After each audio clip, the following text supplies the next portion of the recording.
Hello dear students, welcome to our YouTube channel desire of physics Hindi medium. बच्चों, last session में हम लोगों ने बिहार बोर्ड मॉडल पेपर 2022 का 1 से लेकर के 10 तक ऑब्जेक्टिव क्वेश्चन को किया था।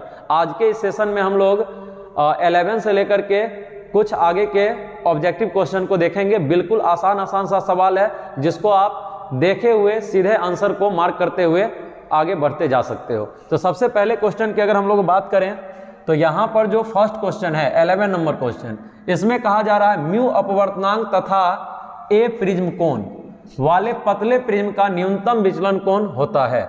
यानी यहाँ पे कहा जा रहा है एक प्रिज्म है अपने पास जिसके मटेरियल का रिफ्रैक्टिव इंडेक्स म्यू दिया हुआ है और एंगल ऑफ प्रिज्म क्या है, म्यू है।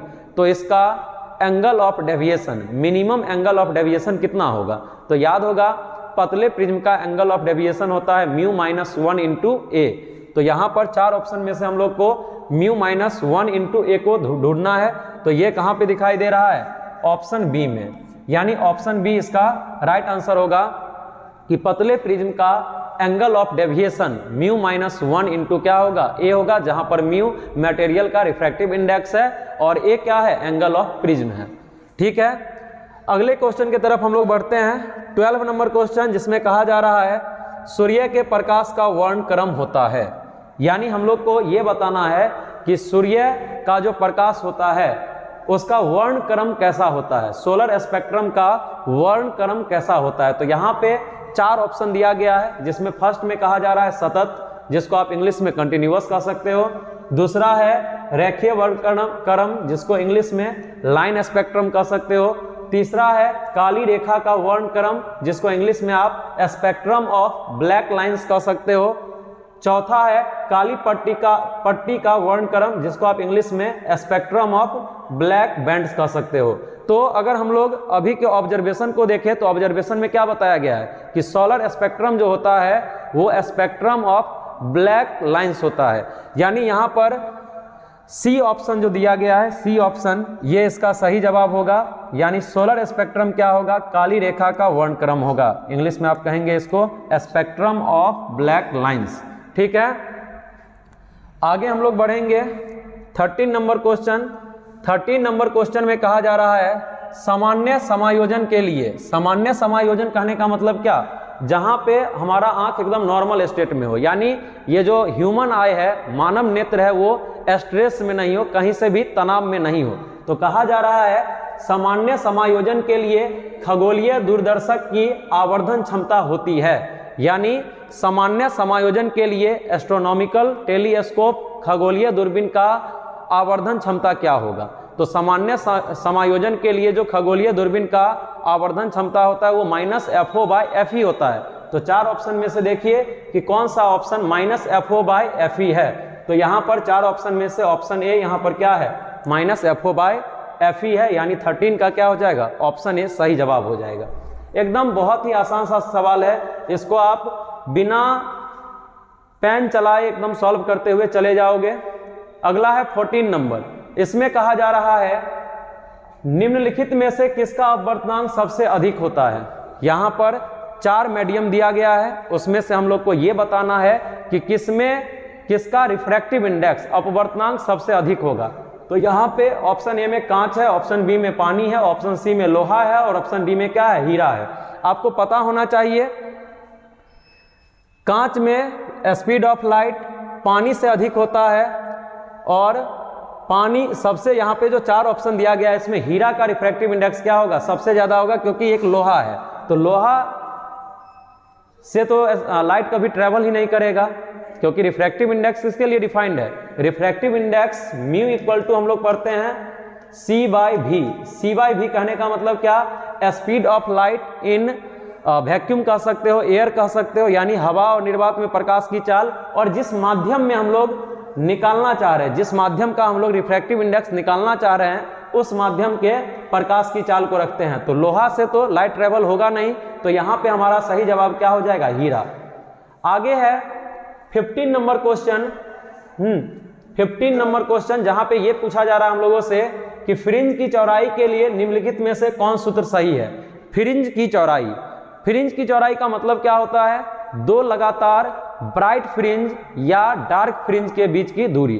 दो लगातार या डार्क फ्रिंज के बीच की दूरी को हम लोग क्या कहते हैं, फ्रिंज की चौड़ाई कहते हैं, और ये चौड़ाई lambda capital D bye small D होता है, जहां पे कैपिटल डी स्लिट और प्लेन स्क्रीन के बीच का डिस्टेंस होता है और डी दोनों स्लिट्स के बीच का डिस्टेंस होता है। तो यहाँ पे चार ऑप्शन में से ऑप्शन बी को देखेंगे तो बीटा इक्वल टू है small D lambda square by D, गलत जवाब है। डी ऑप्शन को देखेंगे तो यहां दिया हुआ है beta equal to 2d lambda into D, ये भी गलत जवाब है। सी ऑप्शन को देखेंगे तो beta equal to D into lambda into D है, ये भी गलत जवाब है। ऑप्शन ए इसका क्या हो जाएगा बोल, एकदम सही जवाब है ये beta equal to capital D lambda by small D. ठीक है, अगले क्वेश्चन के तरफ हम लोग बढ़ेंगे। 16 नंबर कहा जा रहा है एक प्रकाश वर्ष बराबर होता है यानी एक प्रकाश वर्ष में तय की गई दूरी के बारे में बताना है। तो ये दूरी होता है 9.46 into 10 to the power 15 metre, यानी सही जवाब इसका क्या हो जाएगा, ऑप्शन ए ही हमारा सही जवाब होगा। फिर हम लोग आगे बढ़ेंगे। अगला क्वेश्चन है यहाँ पे निम्नलिखित में कौन लेंस मेकर सूत्र सही है, यानी यहाँ पर चार लेंस मेकर फॉर्मूला लिखा गया है, चारों में से हम लोग को सही लेंस मेकर फॉर्मूला को सेलेक्ट करना है। तो यहाँ पे अगर चारों ऑप्शन को देखोगे तो पहले हम सही जवाब क्या होगा उसको लिख लेते हैं। याद होगा lens maker formula 1/f equal to μ2 by μ1 minus 1 into 1/r1 minus 1/r2 होता है। अब चार ऑप्शन में से ये वाला ऑप्शन ढूंढना है हम लोग को। अगर बी की बात करोगे तो 1/f इंटू 1 माइनस μ2 बाय μ1 लिखा हुआ है, 1/r1 माइनस 1/r2 ये वाला पार्ट है, लेकिन ये वाला पार्ट नहीं है, यानी ये क्या है, गलत जवाब है।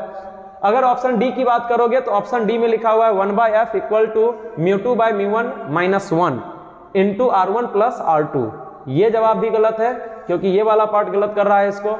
यहां पे ध्यान दोगे तो ये वाला पार्ट गलत है, यानी ऑप्शन ए क्या है यहाँ पे सही जवाब है 17 नंबर क्वेश्चन का। ठीक है, चलो अब आगे बढ़ते हैं हम लोग 18 नंबर क्वेश्चन के तरफ, जहां पे लिखा हुआ है निम्नलिखित में कौन पानी के अपवर्तनांक के लिए सही है।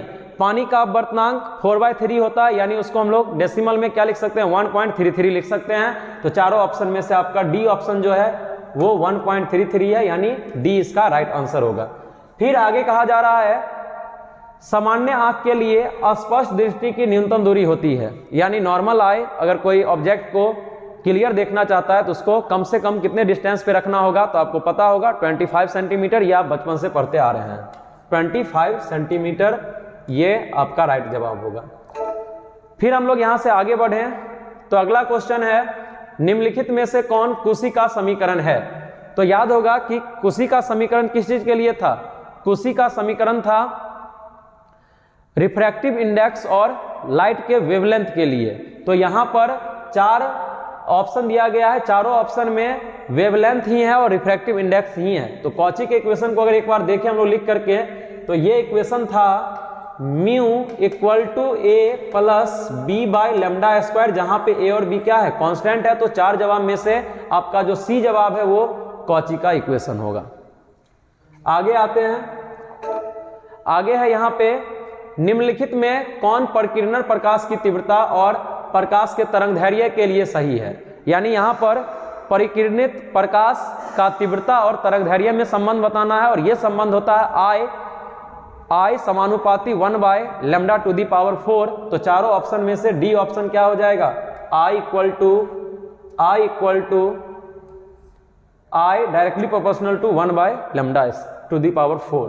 ठीक है, आगे हम लोग बढ़ेंगे। 22 में दिया हुआ है निम्नलिखित में से कौन प्रकाश के लिए माध्यम के बदलने से नहीं बदलता है। तो यहाँ पे पूछा जा रहा है कि माध्यम के बदलने से इन चार ऑप्शन में से कौन सा फैक्टर है जो नहीं बदलेगा, कौन सा पैरामीटर नहीं बदलेगा, आवृत्ति, अपवर्तनांक, वेग, तरंगदैर्घ्य।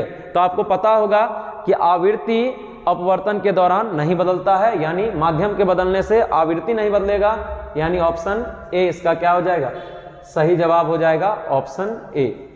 ठीक है, आगे अगला क्वेश्चन है यहाँ पर 23, जिसमें कहा जा रहा है निम्नलिखित में कौन संबंध सही है। कलांतर के लिए दिया हुआ है, तो कलांतर बराबर क्या होता है, याद होगा आप लोग को 2π/λ इंटू पथांतर होता है। तो चार ऑप्शन में से 2π/λ इंटू पथांतर अपना ऑप्शन ए है, यही ऑप्शन ए इसका क्या होगा, सही जवाब होगा, यानी 23 का जवाब क्या होगा, ए होगा। फिर आगे बढ़िएगा तो अगले क्वेश्चन में हम लोगों से पूछा जा रहा है निम्नलिखित में कौन विनाशी व्यतिकरण के लिए सही है।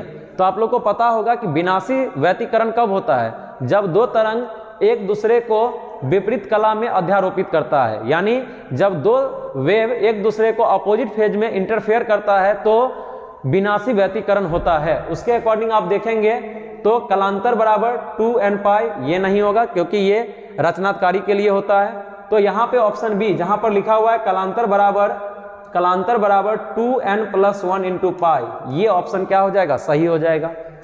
फिर आगे यानी बी ऑप्शन क्या है, सही जवाब है इसका। फिर आगे है निम्नलिखित में कौन प्रकाश के रंग के लिए मुख्य कारक है, यानी प्रकाश के रंग के लिए मुख्य कारक कौन है। तो यहाँ पे 4 ऑप्शन है, तरंग दैर्घ्य, कला, वेग, आयाम। तो इसमें सही जवाब क्या हो जाएगा, तरंग दैर्घ्य हो जाएगा। बहुत ही ज्यादा सिंपल क्वेश्चन है, इसको आप सीधे करते चले जाओगे। आगे है निम्नलिखित में कौन आवेश रहित है, यानी यहाँ पे 4 ऑप्शन दिया गया है जिसमें 4 कण को दिया गया है और उसमें से आवेश रहित यानी वैसे कण को ढूंढना है जिस पर कोई भी चार्ज नहीं होगा। तो इसमें ऑप्शन ए अल्फा कण, इस पे भी चार्ज होगा, बीटा कण, इस पे भी चार्ज होगा। ऑप्शन डी प्रोटॉन, ये तो चार्ज कण है ही है। तो ऑप्शन सी फोटोन पर कोई भी चार्ज नहीं होता है। फिर आगे बढ़ेंगे हम लोग, आगे है निम्नलिखित में किसे इलेक्ट्रॉन वोल्ट में मापा जाता है। आपको पता होगा कि एनर्जी को हम लोग इलेक्ट्रॉन वोल्ट में मापते हैं, आवेश को कूलम में, धारा को एम्पेयर में, विभवांतर को वोल्ट में। इलेक्ट्रॉन वोल्ट की बात की जा रही है तो ऑप्शन डी यानी एनर्जी को इलेक्ट्रॉन वोल्ट में मापा जाएगा। फिर आगे बढ़ते हैं हम लोग, अगला है 28 में निम्नलिखित में कौन फोटोन की ऊर्जा के लिए सही है। तो फोटोन की ऊर्जा के लिए जो इक्वेशन होता है वो इक्वेशन है E = hc/λ। तो 4 ऑप्शन में से हम लोग को hc/λ को ढूंढना है। यहाँ पर h/c है, hc है, डी में λ/hc है, यानी ऑप्शन बी ही हमारा सही जवाब होगा। फिर आगे 29 नंबर को देखोगे तो यहाँ पे पूछा जा रहा है तरंग संख्या बराबर होता है। तो तरंग संख्या किसके बराबर होगा, तो याद होगा हम लोग पढ़ते हैं μ = c/λ, यानी फ्रीक्वेंसी इक्वल टू क्या होता है, c/λ होता है। यानी न्यू जो है c यहाँ पे कांस्टेंट टर्म ही है, स्पीड ऑफ लाइट। अगर लैम्डा के साथ देखोगे तो क्या आ जाएगा 1/λ, यानी ऑप्शन ए इसका राइट आंसर हो जाएगा। फिर आगे है निम्नलिखित में कौन संबंध नाभिक की त्रिज्या के लिए सही है। तो नाभिक की त्रिज्या R = R0 × a⁴ क्या होता है, बोलना 1/3, यानी ऑप्शन ए इसका क्या हो जाएगा, सही जवाब। आई होप कि आप लोगों को 11 से लेकर के 30 तक के सारे क्वेश्चन अच्छे से समझ में आए होंगे। आप लोग चैनल को सब्सक्राइब कीजिए और अपने दोस्तों के साथ शेयर कीजिए। हाँ, एक स्टूडेंट का कल हम कमेंट देख रहे थे तो उसमें आया हुआ था कि कूलम्ब्स लॉ को वेक्टर फॉर्म में समझना चाह रहा है वो। तो अगला सेशन जो होगा हम लोग का वो कूलम्ब्स लॉ पर ही होगा, क्योंकि अब मॉडल सेट का देखिएगा तो मॉडल सेट का मात्र 40 क्वेश्चन हम लोग का बचा हुआ है और बिल्कुल आसान क्वेश्चन है, इसी तरह से आप आसानी से उसको कर सकते हैं।